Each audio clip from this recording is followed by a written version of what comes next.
Here, an instructor is recognised with the Chief of Army's Award for Instructional Excellence. The inaugural recipient of this award in 2017 was Corporal John Kuttner, who is an instructor in the Geospatial Wing at the School of Military Engineering. In this CoveTalk, we'll hear Corporal Kuttner's views on instructing, the Instructor of the Year award, and his recent professional development tour. We'll also hear from Warrant Officer Glen Donaldson, the RSM of the School of Military Engineering, and then take some questions. Without further ado, we'll now hear Corporal Kuttner's presentation. Good morning, ladies and gentlemen. I'm Corporal John Kuttner. I'm a geospatial technician by trade. I am currently an instructor at the School of Military Engineering. I've been asked to speak to you today about my experiences as an instructor. Coming from a brigade headquarters, I was quite apprehensive at the idea of taking a training command position because I felt that I was already in the best possible place within conventional army to ply my trade. However, I was surprised by the level of job satisfaction I've been able to enjoy since joining training command. And this is a story that I've heard many times since I've been here. As anyone with instructional experience can attest, training command is a bit of an unspoken gem in terms of potential posting opportunities.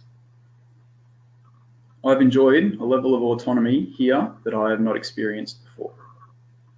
This has allowed me to focus my efforts to where I feel it has the most impact on training, but it has also allowed me to achieve a good work-life balance. Normal barracks working hours, a minimum of time away, and a long-range planning calendar have allowed me more time with my family and also allowed me to plan family time with a relative degree of success. My current role involves in teaching initial employment training courses to geospatial technicians. And this differs from a lot of normal instructional roles in a couple of ways. We have a long course duration, 6 months, but a short, small panel size of up to 15 pers. Because of the technical nature of our trade, instructors have a unique opportunity where we have the ability, although not always the capacity, to have a hand in the development of training materials.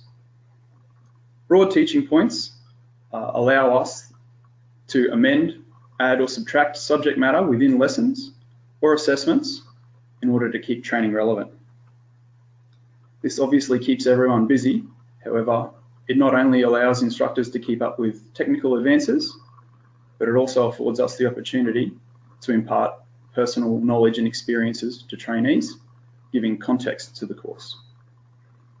This context and relevance is necessary to successfully engaging trainees who these days are more often than not well educated with life experience and are accustomed to having the answers to their questions at their fingertips at all times. If what you're instructing does not come along with a "why is this relevant to me" statement, it can be easily dismissed as irrelevant. To that end, a lot of good work was done here in the school, and as a result, some very capable technicians have entered the workforce and will hopefully have the opportunity to ply their trade on operations in the future. It has indeed been both challenging and rewarding. Which brings me to why I'm sitting here speaking to you today. Last year, TRADOC initiated the Chief of Army Award for Instructional Excellence, with the winner being presented the Warrant Officer Class 1 Robert Bob Abood Memorial Trophy. The award is named in honour of the late Bob Abood for his contribution to Army training, who tragically passed away shortly before the award was given. This award was instigated as an incentive to attract people to training command positions. The criteria for nominations are effectiveness, techniques and knowledge, communication skills, organisational skills, self-development, innovation, leadership, and Army values.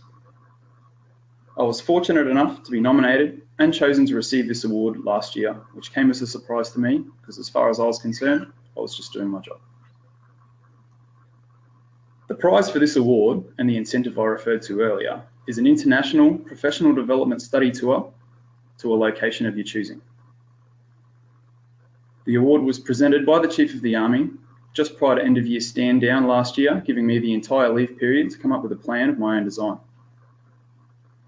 I chose to travel to the US for the wealth of professional development opportunities available to me relative to my trade. My original plan of 3 locations with 2 visits per location spread over a 2-week period was submitted to TRADOC, approved and organised with a minimum of amendments. I'll now give a short back brief on the tour. My first day in the US was a tour of the National Mall and all the memorial sites. The first thing I saw on my travels was the Marine Corps War Memorial commemorating the Battle for Iwo Jima. The picture cannot do justice to the size of the War Memorial. The soldiers here are 10 metres tall. My next destination was the Arlington National Cemetery. And what I tried to capture here was the impression of endlessness. Over every rise was another rise covered with headstones, both old and new. Most notable is the immense size of the architecture and intricacy of the stonework seen throughout the day, a testimony to the size of their military and the size of their patriotism. This is the building that houses the guard staff at the Tomb of the Unknown Soldier. The guards of the tomb are on duty 24/7. On the day of my visit, I witnessed a wreath-laying ceremony, and you can see the stains on the ground from the amount of drill that takes place here. I then crossed the Potomac to the Lincoln Memorial, and this was by far the busiest memorial seen on the day. Again, the size and workmanship of the monument was most impressive. And again, pictures cannot do justice to the size of the statue of Abraham Lincoln. This was the view from the Lincoln Memorial along the reflecting pool out to the World War II Memorial in the middle distance and the Washington Monument beyond.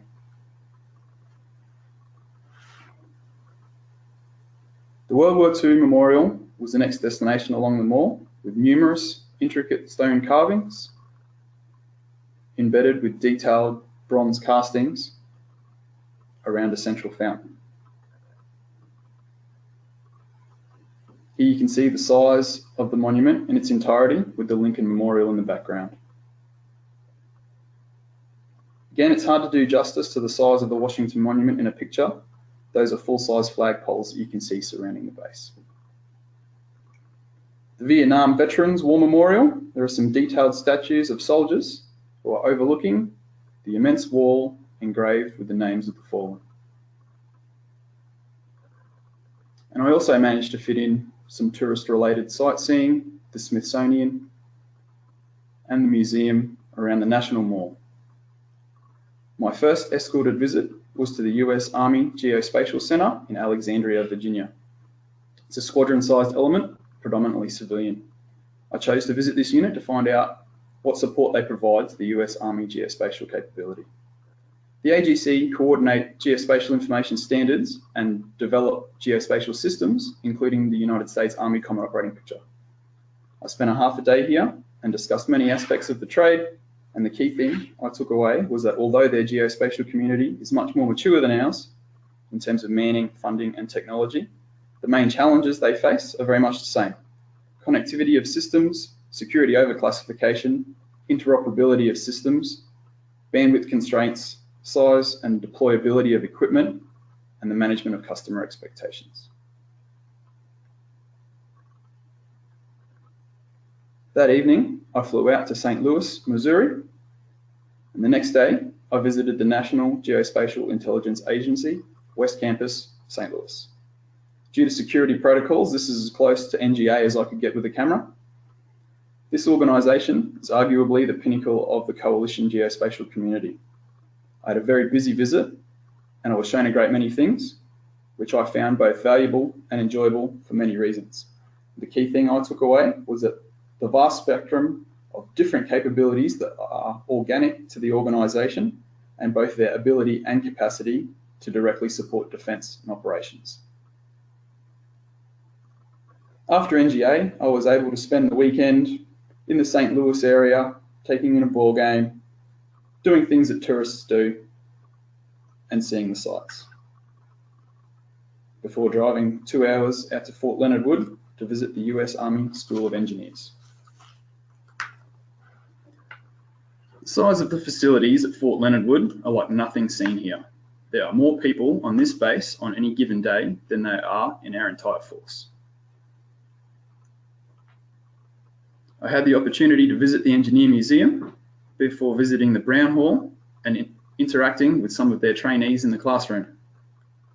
Although there are some significant differences in course content between what we teach our trainees and what they teach theirs, which directly reflects how their technicians are employed, it was encouraging to see that their approach to trainees and technical instruction remains consistent with ours. I then flew out to Honolulu and arrived in time for Anzac Day, which consisted of a small dawn service,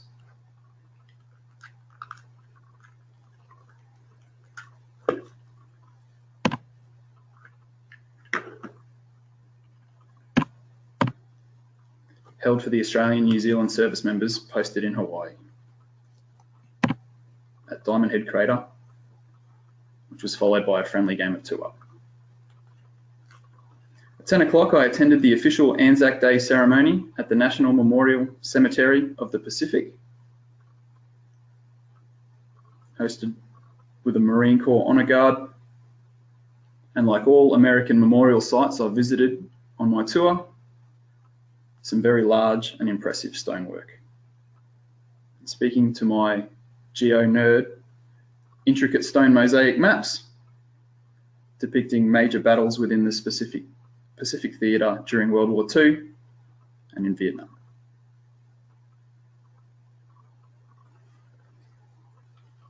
I ended the day with a reception on the USS Missouri, which is permanently alongside in Pearl Harbor as a memorial to the signing of the Instrument of Surrender, which terminated the Second World War. My final visit was to the 5th Geospatial Planning Cell at Fort Shafter. This is a troop-sized geo element supporting USAPAC headquarters. This visit was valuable to me in terms of getting understanding of some of the work being done here, which is currently being adopted by our technicians back home.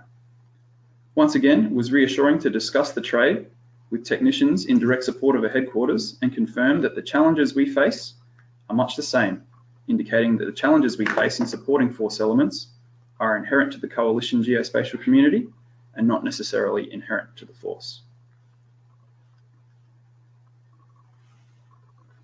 I was then able to, once again, do some things that tourists do, like see the rainforest and visit Manoa Falls, go swimming at Hanama Bay, and go snorkeling before taking a drive out and visiting the North Shore before flying home.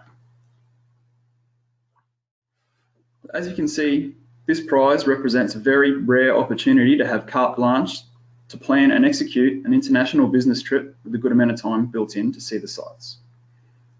I enjoyed it immensely, and I also got a lot out of it. As a geo, it was reassuring to find out that regardless of the size of the capability or advancements in technology, key challenges to providing geospatial support are consistent between forces.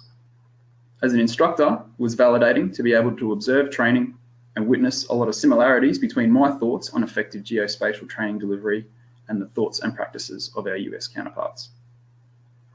In summary, there are opportunities to provide job satisfaction and personal development within training command positions, and I would certainly recommend them to anyone who is apprehensive about committing to one. I look forward to seeing where this prize takes someone in the future. Thank you for your time. Thank you, Corporal Kuttner. We'll now hear from the RSM of the School of Military Engineering with his views on instructing and what makes a good instructor. RSM. Ma'am, thank you. Good morning, ladies and gentlemen, and welcome to the live V component of the Cove presentation. We're not entirely sure how this is going to work, but between John and I think we can make something happen. By way of introduction, my name is Warrant Officer Glen Donaldson, and I am the RSM of the School of Military Engineering. And sitting next to me, Corporal John Kuttner, who is the recipient of the Instructor of the Year Award for 2017. This component of the Cove presentation is live, so please feel free to ask questions at the end of the presentation via the text message system and phone number that you were given earlier. We are fortunate to have many good instructors in our training establishments. But as the RSM, what are those qualities that I look for to identify those that are deemed excellent instructors? My opinions are on the slide behind me, in which I hope you can see. I believe there are many more qualities that define an instructor, but these are the important ones that I wish to focus on today. I'll ask John at periods through my discussion to add his opinions into those qualities that I wish to discuss. The first quality I wish to discuss today is passion. Each member of the Australian Defence Force needs to be able to demonstrate their passion to serve, because in turn, that allows their enthusiasm to bubble through and impart their knowledge in the most effective manner and means to their target audience. If you don't have a passion to serve, you will not have a passion to be able to deliver instructional content, and your enthusiasm will wane, thus not making you the excellent instructor that you are striving to achieve.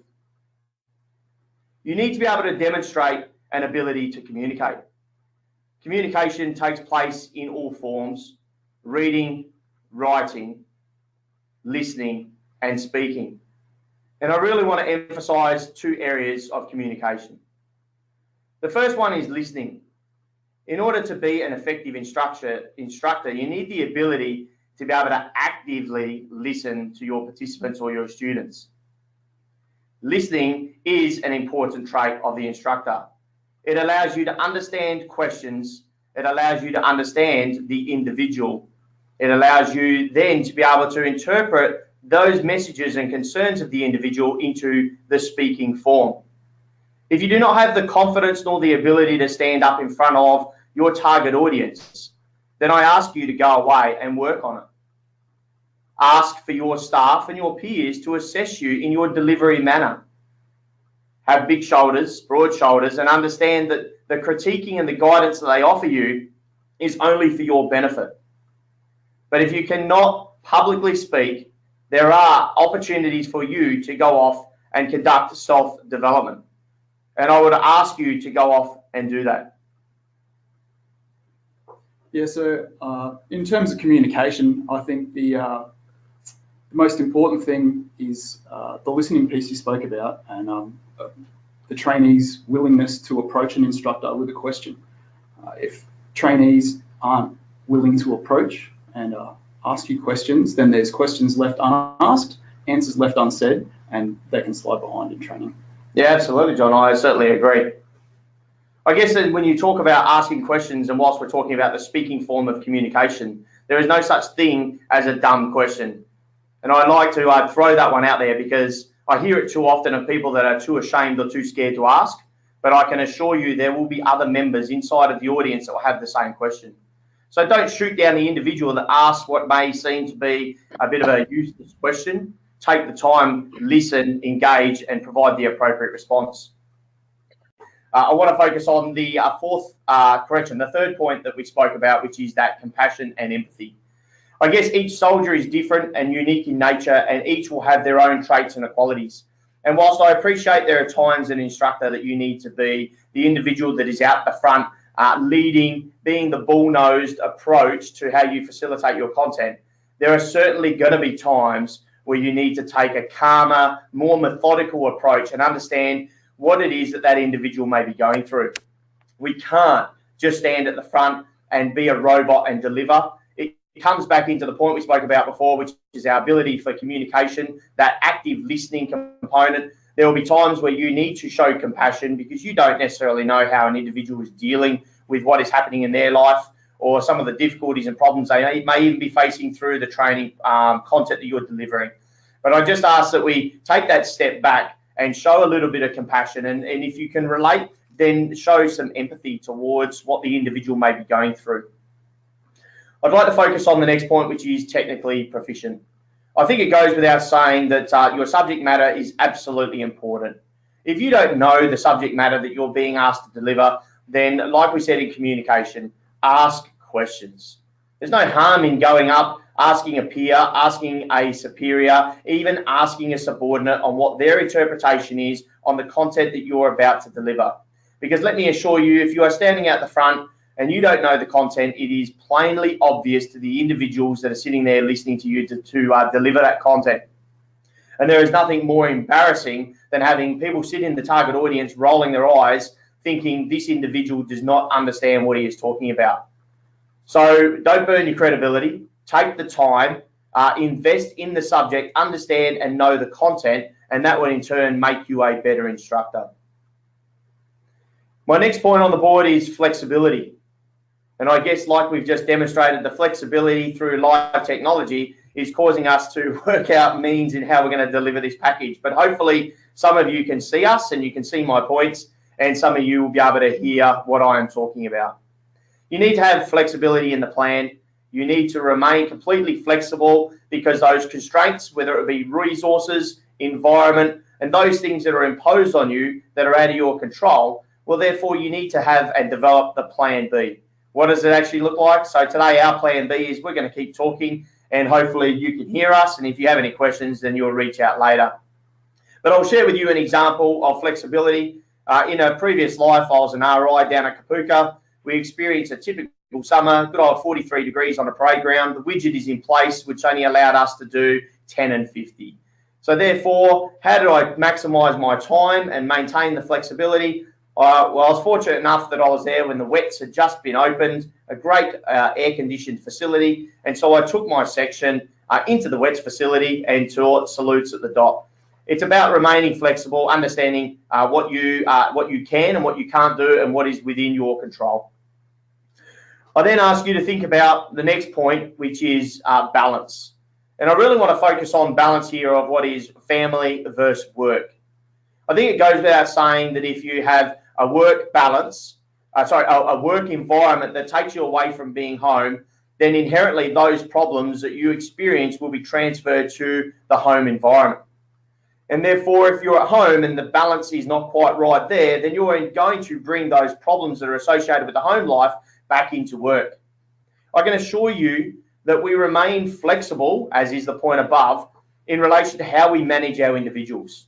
There are opportunities. I appreciate that within the training establishments, we appear to be undermanned and under-resourced at times.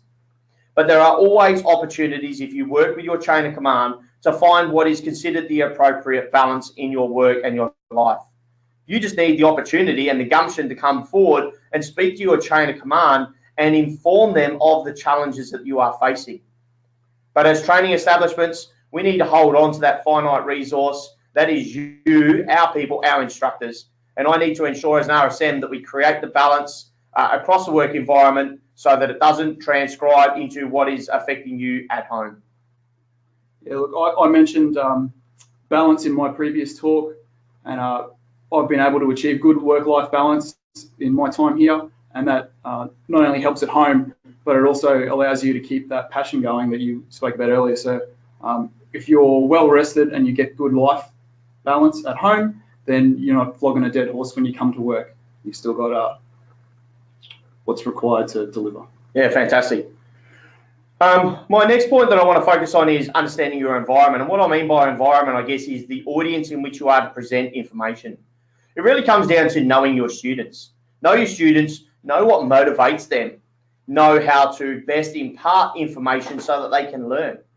Understand what they want to achieve. Because if you understand what it is that is a tangible goal for them, then that will help you in the way you deliver your content. Share your stories. Use your experience to give them ideas, because at the end of the day, as a trainee that is coming through a training establishment, they only know what they know. And it's up to us as instructors to ensure that we are imparting as much information as possible. At the end of the day, if I drop dead tomorrow, there's 25 years of collective information in my head that I have not been able to share. So as an RSM, I really take it upon myself to make sure I engage with all our trainees whenever I get an opportunity to share experiences. And as junior NCOs, which is the majority of our target audience today, I ask you to do the same. Every student sitting in that class wants to emulate you. They are taking something away from you. So share your experiences, give them some goals, let them grab hold of something that is tangible for them. I ask you to know your weaknesses. That means you've got to stand in front of a mirror and do an assessment. And the hardest assessment that anybody will ever do in life is looking in the mirror and doing a self-reflection. By doing this, it will allow you to understand how you need to improve.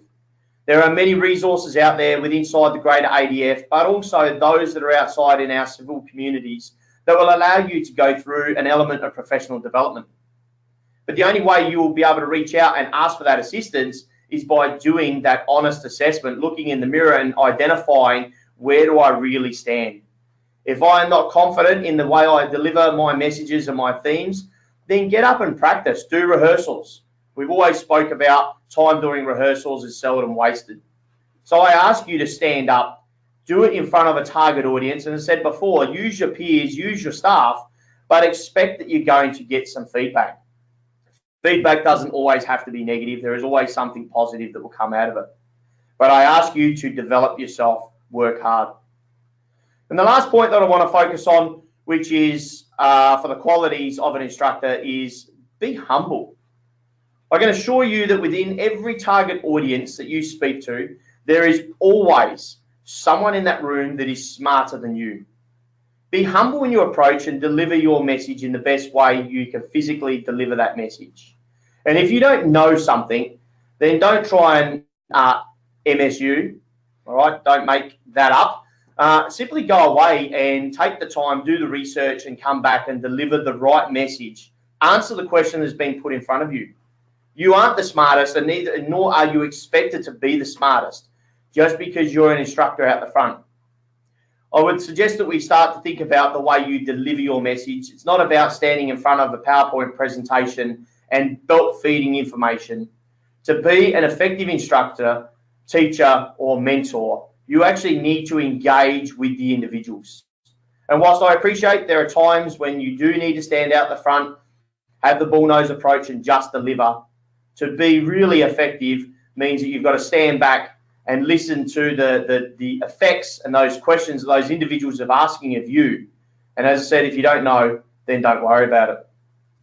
Before I wrap up, I'll just pass quickly over to John and ask if there's any other questions or points that he wishes to raise for this forum. But I guess in closing, they are the points that as an RSM of the School of Military Engineering that I'm looking for from my instructors. And clearly, John sitting next to me, he demonstrated those qualities that allowed him then to be the recipient the recipient of the Instructor of the Year award for 2017. So, John, from myself, congratulations on that award, and I look forward to that enhanced knowledge that you now have, where you can go back to your students and collectively inform. But I'm going to hand over to you and see if there's anything else that you wish to raise before we close off this session. Oh, look, sir.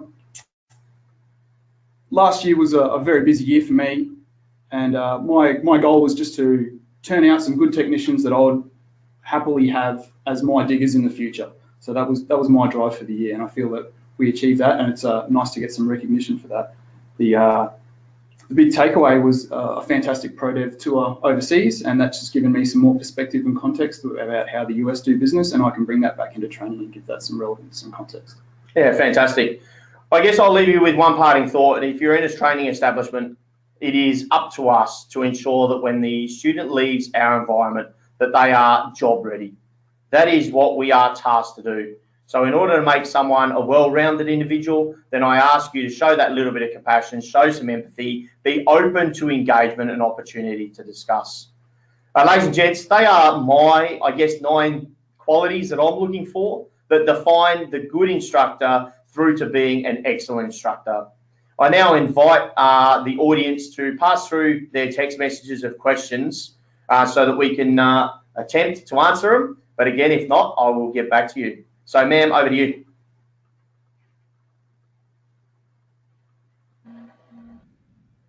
Thanks, RSM. There are some questions coming through. For those who missed the number beforehand, the number is 0417 600 022. The first question is for Corporal Kuttner. What do you think is the greatest reward of being an instructor? That's easy. That is marching out trainees as trained soldiers that you feel confident to work for you in the future. And I guess from my perspective, ma'am, I will value add to that. I simply did my time as a recruit instructor down at Kapooka, and I can assure the audience there and those that are thinking about going to Kapooka as a future posting, There is no greater reward than being an RI and having the family members, so that's that third party, come up to you and ask you how you have changed the life of an individual within 13 weeks.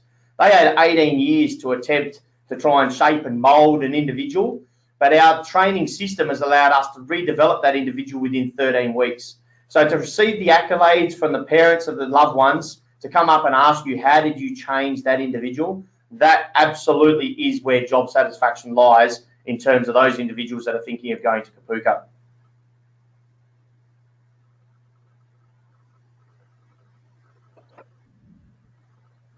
Thanks, gents. The next question comes from Corporal Daniel Hanson at APAC, New South Wales.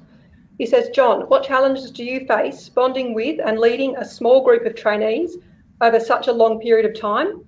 And how does your leadership style or approach gain and maintain the trust and following of your students? That's a tough one.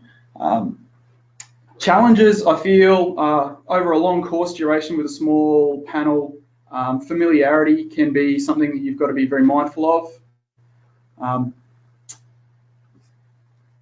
What I found rewarding or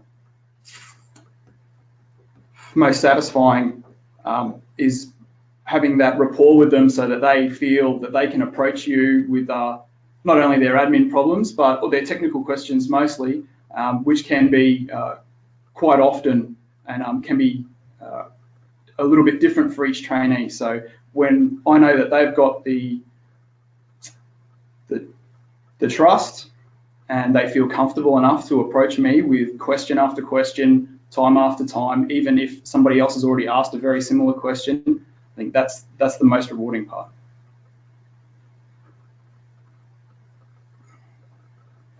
Okay, next question from Bombardier Daniel Nagel at 16 ALR. What advice would you give someone who is staring down the barrel of an unwanted instructional posting at Kapooka? Ma'am, I'll take that one on. Look, it's the world of the unknown, and you are potentially staring down the barrel, but let me assure you, and it ties back to the last point that I raised, there is no greater job satisfaction than being able to impart knowledge. The fear is the world of the unknown, and I can assure you that going through the Kapooka model, it takes a little bit of time to be comfortable. I'm going to tell you that you'll go off and do your recruit instructor course, and that is a little bit daunting, but you are working with peers. When you get that first opportunity to stand in front of a recruit, that is when the fear level and that tension starts to build.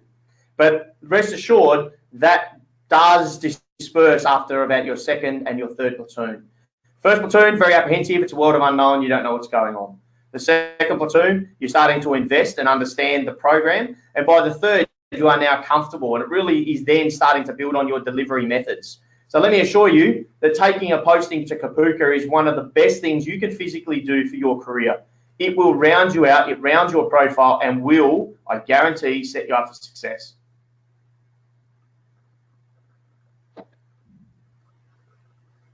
So just building on that answer there, do you think that being a corporal instructor or at a training establishment other than Kapooka could make you competitive for promotion? Yeah, certainly, man. So I'm not sure where that question has really come from, but you know, I've had time in Kapooka, and I've also, as the RSM, had time at the School of Military Engineering. Coming to any training establishment refines you as an individual. And I can assure you that when you get that opportunity to present to PAC, one of those considerations that they are looking at is how effective you were whilst you were posted to that training establishment. And if you have performed well and reported well, it will set you up for success for future progression and chasing the promotion that you may want to try and seek. We are all ambitious in the Australian Defence Force for the most part. Once you've been promoted once, the ambition is to keep trying to get there again. The challenge is on you to find out what jobs allow you that opportunity. But by taking any job within a training establishment gives you the ability to refine your own qualities. It will set you apart from your peers. And at the end of the day, that is what you are trying to achieve. Because otherwise, at the end of the day, we are all a PM Keys number. You need to separate yourself from your peers. You need to work hard, perform well within a training establishment, and I can assure you, you will go places. Thanks, RSM. A question now for Corporal Kuttner. Did you really have free reign over where you went as part of your prize? And how was that process? How did that process work? 100% free reign. So I was given very broad left and right of arc. You have X amount of dollars to spend. I don't really want to divulge the amount because that may change based on the inaugural model. Pick some places with a professional development aspect that you can visit and achieve within the financial constraints. Time constraints was never given. So I just went looking for places where I could go that I could get the most professional development from a technical point of view, put it all together in a broad plan, gave it to TRADOC, and they were happy with it. And they did all the legwork from there. So I did have, like I said, carte blanche to organise it, and it all worked out very close to my original plan. Thank you. Now, the last question we have is, RSM, how does the work-life balance actually work at SME? You've spoken about how it exists. How does it actually work? Yeah, ma'am. So I guess the work-life balance is unique to each individual. It depends on where you are inside the school. So we have 7 different wings that make up SME. And I guess when you look at ab initio training, the majority of personnel that come into SME go through my combat engineer wing. The members that are down there are busy. Absolutely, they are continuously putting through IET courses. They are set up in platoon structures. But by having long-range training programs allows us to forecast and know where those opportunities exist, where individuals have time away or time that they can reinvest into their families. I do appreciate that through the training program, it is hard to try and find opportunities. But what I would say is, if you are open and honest with your chain of command and there is a time where you need a little bit of separation or you need to create a little bit more balance in the work environment, then engage with the chain of command, because at the end of the day, we are accommodating. I don't want to lose someone because they can't cope with the stresses of the job, where I could have given that individual an opportunity to remain a little bit more flexible in the workplace. We have flexible workplace agreements here at the school. We will manage individuals based on what it is they are seeking. But I do appreciate we're busy like all of the training establishments, but there is still, I guess, from a chain of command perspective, that element of compassion and empathy for my instructors. There is no point me burning someone out. I have a finite resource and I need to preserve and hold on to that. So every case is assessed individually.